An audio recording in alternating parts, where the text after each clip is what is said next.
Radhe Radhe everyone. गया तीर्थ की कथा कि गया कैसे प्रसिद्ध प्रसिद्ध हुआ। तो राजर्षि गए थे।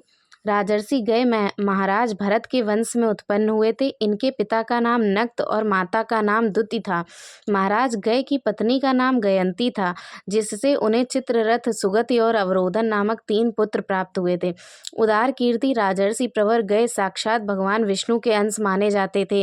भगवान गए प्रजा पालन, शासन और यज्ञानुष्ठानादि सभी कर्म निष्काम भाव से केवल भगवत प्रीत्यर्थ करते थे। वे सदा ब्रह्मवेत्ता महापुरुषों के चरण सेवा किया करते थे। इन सब के फलस्वरूप उन्हें भक्ति योग की प्राप्ति हुई। वायु पुराण में गया महात्मा के संदर्भ में एक अन्य विष्णु भक्त असुर गए की कथा आती है, जो इस प्रकार है। गए अशुद्ध असुर था। असुर वंश में उत्पन्न होने पर भी उसमें आसुर भाव का लेस भी नहीं था। भगवान से अत्यंत स्वभाव से अत्यंत शांत भगवान नारायण का परम भक्त था। वह एक पैर पर खड़े होकर कई सहस्त्र वर्ष पर्यंत गए निर्जल निराहार स्थिर रहकर भगवान नारायण का ध्यान करता रहा।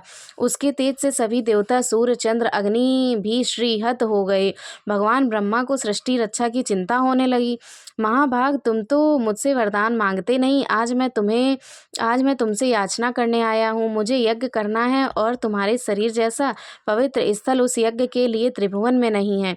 मेरे देह पर मेरे आराध्य को संतुष्ट करने के लिए आप यज्ञ करेंगे। इससे अधिक सौभाग्य मेरा क्या होगा। ब्रह्मा जी की बात पूरी होने से पहले ही गया भूमि पर लेट गया और बोला, आप इस पर यज्ञ करें। कुंड वेदिकादि सभी बने, सैकड़ों वर्ष यज्ञ चला, किंतु गय का एक रोम भी नहीं जला।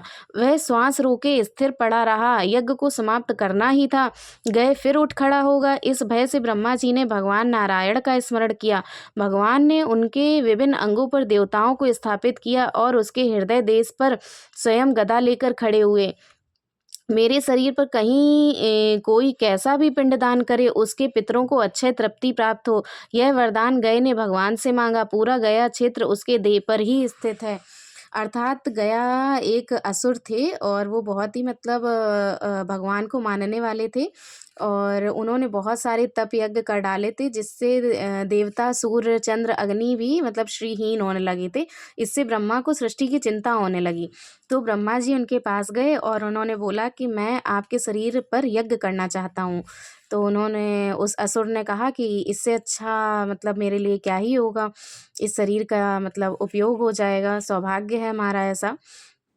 तो ब्रह्मा जी ने उस पर यज्ञ किया और वह यज्ञ बहुत वर्षों तक चला, लेकिन उसका एक रोम भी नहीं जला।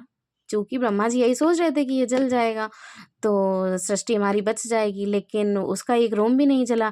अब उन्होंने सोचा कि अगर हम ये यज्ञ समाप्त करेंगे तो फिर ये फिर खड़ा हो जाएगा, फिर हमारे यज्ञ करने का मतलब क्या हुआ।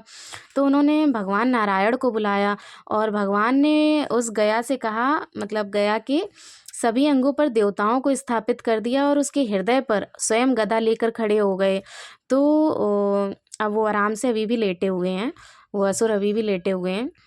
तो भगवान मतलब कि जो गया जी थे, उन्होंने एक वरदान मांगा। कहा, मेरे शरीर पर कहीं कोई भी कैसा भी पिंडदान करे, उसके पितर को अक्षय तृप्ति प्राप्त हो। यह वरदान गया ने मांगा और गया मतलब गया जो क्षेत्र है अभी उसकी देह पर ही स्थित है। तो इस तरह से गया जी की कथा है। राधे राधे।